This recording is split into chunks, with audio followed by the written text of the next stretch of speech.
টি-20 series জয়ের পুরস্কার পেলেন টাইগার ক্রিকেটাররা। আইসিসি র্যাঙ্কিংয়ের 8 নম্বর বোলার মোস্তাফিজ, মেহেদী 14 আর 19 নম্বরের রিশাদ 21 ধাপে গিয়েছেন ইমন। আয়ারল্যান্ডের বিপক্ষে সিরিজ জিতলেও সন্তুষ্ট হবার সুযোগ নেই। বিশ্বকাপের আগে আরও উন্নতির তাগিদ। ক্রিকেটারদের ইনজুরি মুক্ত থাকার পরামর্শ নাফিস ইকবালের।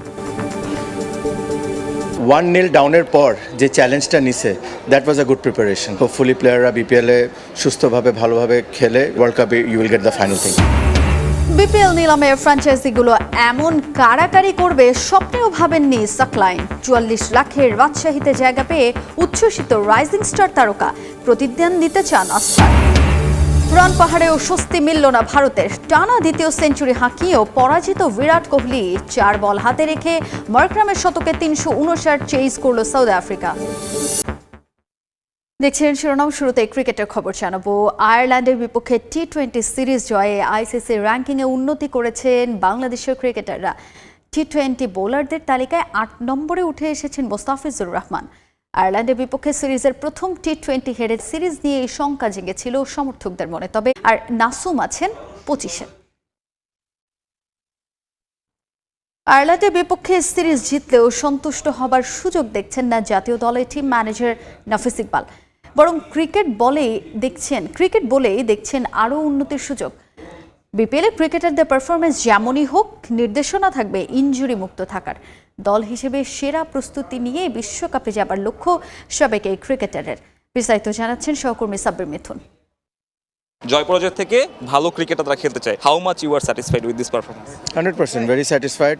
ইভেনচুয়ালি আমার মনে হয় যে একটা ক্রিকেটিং ওয়াইজ যদি বলেন, যেহেতু ম্যানেজার ক্রিকেটের নিয়ে বেশি কথা বলি না, বাট 1-0 ডাউনের পর যে চ্যালেঞ্জটা নিছে, that was a good preparation. আয়ারল্যান্ডকে ছোট করে দেখার কোনো সুযোগ নেই। ওভার ইয়ার্স যদি আপনি টি-20 টিমের পারফরমেন্স দেখেন, ভেরি স্যাটিসফাইং এবং ওয়েল প্রিপেয়ার্ড। হোপফুলি প্লেয়াররা বিপিএলে সুস্থভাবে ভালোভাবে খেলে ইনশাল্লাহ দেন ওয়ার্ল্ড কাপের জন্য। ম্যানেজমেন্ট বেশ কিছু চ্যালেঞ্জ নিয়েছে, বেশ কিছু পরীক্ষা নিয়ে, হয়তো সেগুলো না করলে খুব কমফোর্টেবল একটা সিরিজ উইন হতো, কিন্তু নর্মালি আমরা দেখি না যে দলকে এরকম বিশ্বকাপের আগে যে পরীক্ষা নিরীক্ষা করতে হয়, সেটা এবার সেই গার্ডসটা টিম ম্যানেজমেন্ট দেখিয়েছে। ডু ইউ থিঙ্ক যেটা একটা পজিটিভ ইম্প্যাক্ট দলের উপর পড়বে? ওভারঅল যদি আপনি পুরো ইয়ারের পারফরমেন্স যদি চিন্তা করেন, যে ফার্স্টে একটা টিম ফর্ম করেছে, তারপর আস্তে আস্তে শাফল করবেন বা কে কোন জায়গায় খেলবে এটা দেখবেন। So still going on. বিপিএলে আই এম শিওর ম্যানেজমেন্টের চোখ থাকবে এবং বিফোর ওয়ার্ল্ড কাপ একটা টিমের ফর্মেট তো আমরা পেয়েছি ইনশাল্লাহ, এবং before world cup you will get the final thing. So এই সিরিজের পরে আমি বলতে পারি টিম ম্যানেজমেন্ট তাদের ওই স্যাটিসফ্যাকশনের জায়গা, এক্সপেকটেশনের জায়গাটা ফুলফিল করেছে। ফুলফিল বলে কিছু নাই স্পোর্টসে। আমার মনে হয় যে সবসময় চ্যালেঞ্জেস আসবে এবং চ্যালেঞ্জেসটা নিতে হবে।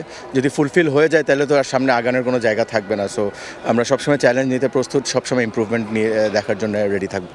Thanks a lot and best of luck.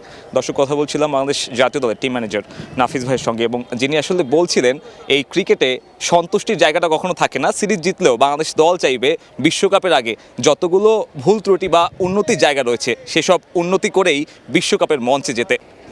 আয়োজন কিংবা ফ্র্যাঞ্চাইজি নিয়ে সমালোচনা যতই হোক, মাঠের খেলা ভালো হলেই সফলতা পাবে বিপিএল। টি-20 বিশ্বকাপের আগে এই টুর্নামেন্ট বেশ গুরুত্বপূর্ণ, তাই চাকচিক্য নয়, গোছালো একটা টুর্নামেন্টের প্রত্যাশা সাবেক ক্রিকেটার জাভেদ ওমর বেলিমের। এছাড়া আয়ারল্যান্ড সিরিজে বাংলাদেশের পারফরমেন্সে মুগ্ধ বেলিম। বড় স্বপ্ন দেখছেন তানজিদ তামিমকে নিয়ে। 11 পেরিয়ে 12, বিপিএলের নতুন আসর মাঠে গড়ানো কেবল সময়ের অপেক্ষা। তবে বিপিএল প্রতিবারের মতো এবারও জন্ম দিয়েছে নানা আলোচনার। যদিও সব প্রতিবন্ধকতা কাটিয়ে প্রথম ধাপ সম্পূর্ণ করেছে গভর্নিং কাউন্সিল। 26 ডিসেম্বর সিলেট থেকে শুরু হচ্ছে আসর। টি-20 বিশ্বকাপের আগে এই বিপিএলটাই টাইগারদের সামনে সুযোগ। মেগা আসরের আগে এখানেই টাইগারদের নিতে হবে সব ধরনের প্রস্তুতি। ভালো পারফর্ম করলে খুলে যেতে পারে নতুন কারো ভাগ্য। তাই সব সমালোচনা একপাশে রেখে মাঠের খেলা ভালো হোক, সেটারই প্রত্যাশা সাবেকদের। অনেক দল নিয়ে সমালোচনা হয়েছে, প্লেয়ার নিয়ে সমালোচনা হয়েছে, বাট এটা আমরা সরিয়ে আমার মনে মাঠে ক্রিকেট যদি ভালো হতে পারে, যদি ব্র্যান্ডিং কোয়ালিটি ক্রিকেট হয় 22 গজে, তাহলে মানে অনেক বড় পাওয়া হবে এই বিপিএলে।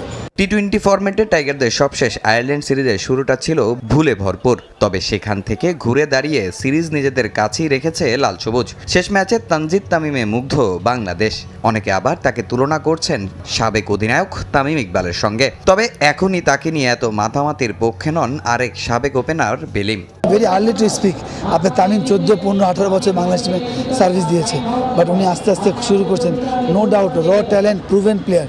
সবচেয়ে কী হচ্ছে ইন্টারন্যাশনালে আপনি কতটুকু কনসিস্টেন্ট, যদি এরকম কনসিস্টেন্ট করতে পারে, ওয়াই নট।